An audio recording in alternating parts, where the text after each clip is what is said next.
This is an October Glory that we're growing here at Highland Hill Farm. We planted this bad boy in the springtime and it did fantastic. We got them in right at the right time. Sometimes you got lucky, and we got lucky this year. Put them in. They were probably 3/8 of an inch caliber. They probably went up to there, and they really filled out real nice, thick and full. We have our irrigation going on through, so if we want to turn on the irrigation, we could water onto them. We put fertilizer on them twice, once when we planted them and once in the middle of the summer when we had some real good rain. And we had a good shoot in the early spring come out, and I guess if you can see, and that's basically from here, from there, our prune mark, to there. That was in the spring, and then from here to there is a new flush that they made on. And not always, but this year we did really well with them when we got our second flush coming on. And if we keep on keeping them watered, they'll continue to keep on growing for this year. And we might get this up to a good 7/8 inch trunk caliber on the tree for this year, and we'll be doing really well. If we do that in the fall, we'll probably come on through and do another trimming on this. If they don't grow anymore, we probably just let them go. But if they do continue to grow, we will trim them.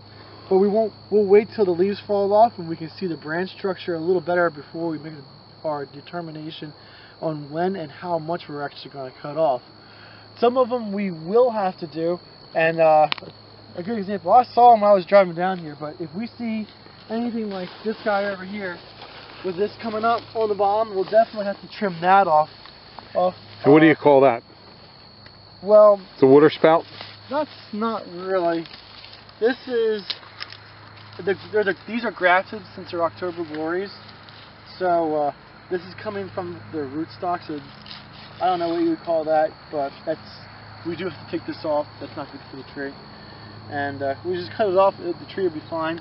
Some of these lower branches we may limb up, but you don't have to, I guess. You don't have to, but next year, at the end of the year, we'll definitely limb them up, probably to about chest to shoulder height, and that'll be the final spot where we'll trim them. We won't trim the branches up any more than that.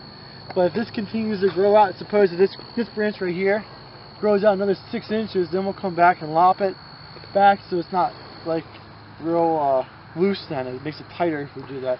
But we'll do that over the winter time when we don't have anything else to do. But that's basically it. Like this guy over here, I would probably cut that regardless here, so this branch doesn't get too big.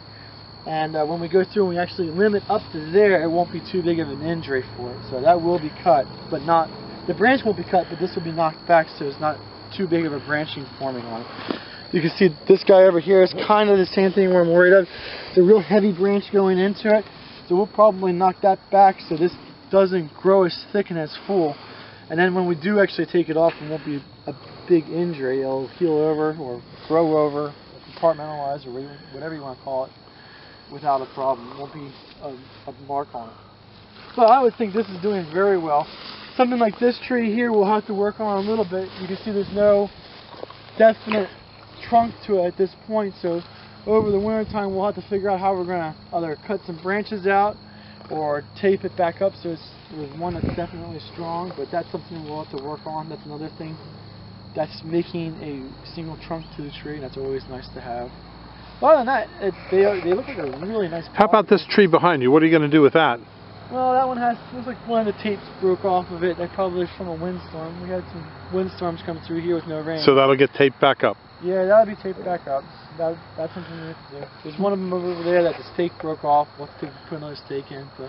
All right, well, thank you very much, Mike. And this is Mike's red maple field here on Ferry Road at Highland Hill Farm.